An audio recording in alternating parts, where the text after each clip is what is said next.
Hello everyone, it's Jenn Bena Creations. Welcome back to another project for heffydoodle. Today I'm creating this fun slimline card featuring the Pandtastic Painters, which is from the new release, as well as I'm just going to use the two little hearts in the Home Sweet Home stamp set. I'm also going to use the smallest scallop die from the new Sweet Scalloped Slimlines. And I'm also going to show you here, I store my slimlines on a large magnetic sheet.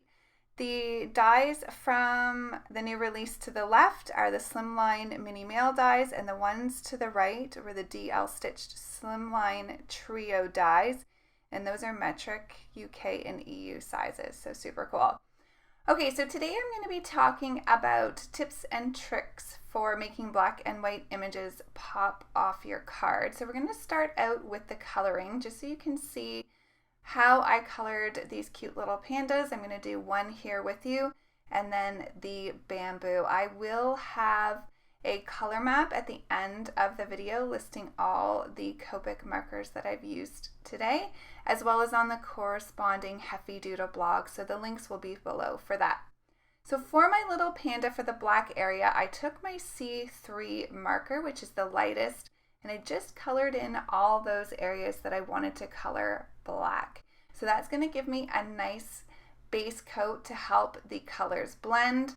My darkest I'm going to be using is the C9 for my darkest shadows, and so I started with that one after I laid down the C3.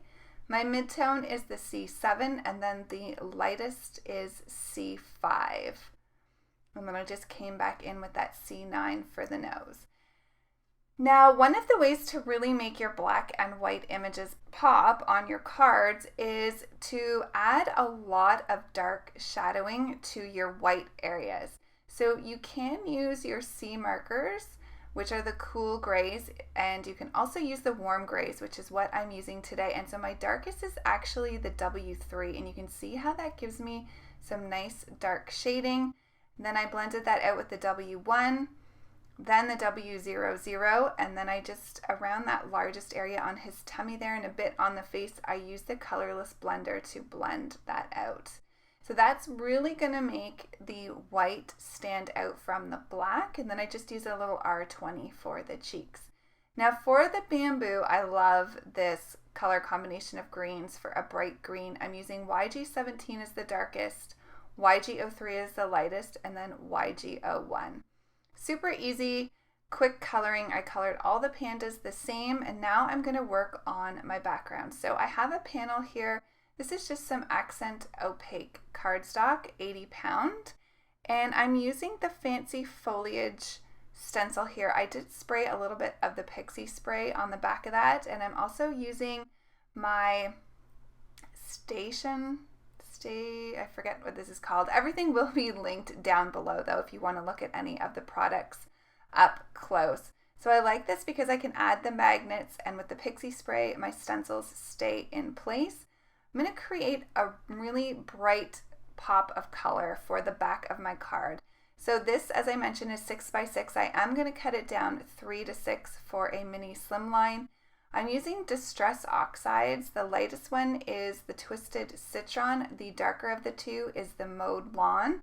And I'm just adding that to my background. So first I did the lightest color, and then coming in with the darker over top just in areas. This will give a lot of dimension to this background. So in order to make those black and white pandas really stand out, I'm bringing in that bright green, and the bright colors will really allow those images to be highlighted on the card. So here's where I'm going to cut down my panel here to 3 by 6. And then I did want to just add a little more of the ink around the edges.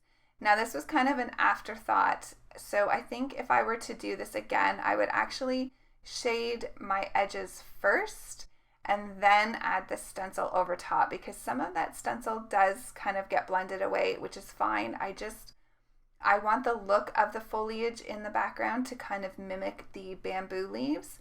But a lot of this is going to get covered down the center. So I'm really happy with how that turned out. And now here's where I'm going to take that narrowest or skinniest Slimline die here from the Sweet Scalloped die set. This is from the new release as well. And you can see you can use your Slimline dies for your mini Slimline. So a normal Slimline, I make them 3.5 by 8.5. Yes. So you can see here that it just cuts off nice those scalloped edges to the sides, and then I just have straight edges at the top. So I'm going to have this white panel down at the front of my card, so you can see that the background that I just worked on is very subtle in the background, but it's really going to push those images to the front and allow them to stand out. And then I'm introducing another color here for my sentiment, which reads, "You're my bamboo," which I think is really sweet. And I'm using my Catherine Pooler ink in It's a Girl. So it matches their cheeks pretty great. And then I thought I would kind of do a leaning tower of pandas.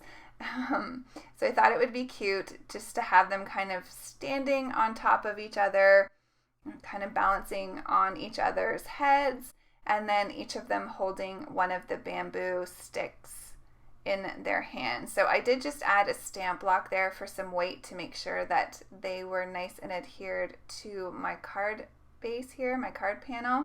And here's where I'm going to add the bamboo. So there are 2 different bamboos in the stamp set. There's the large one, which I'm using for the panda in the middle, and then the smaller one, which I'm using for the pandas on the bottom and the top. I'm just choosing to have the bamboo. So for the bottom one, it's in the right hand. So for the middle one, I put it in the left. And then the top one, I'm putting it in the right. And that will just balance out my card here. So that pop of pink will also help for those images to stand out.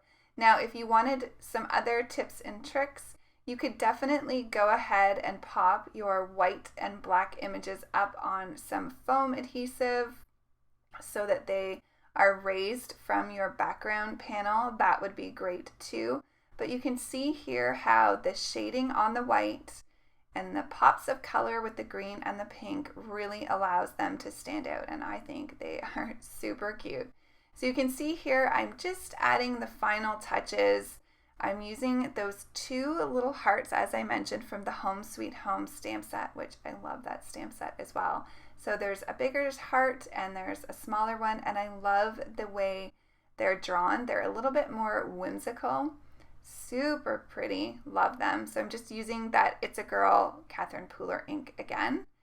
And that's the layout for my card. So another way to really make your black and white images pop is to use a black glaze pen. I tend to use those for critters' noses.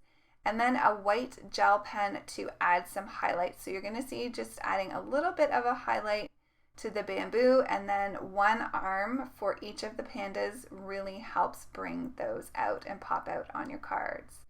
So there's my mini Slimline card for today. Here's a look at the color map, so you can take a screenshot or head on over to the heffydoodle blog to see that color map. Thanks so much for joining us. Don't forget to hit the like button, leave a comment, subscribe if you haven't, and I'll see you really soon in the next one. Take care, everyone. Bye.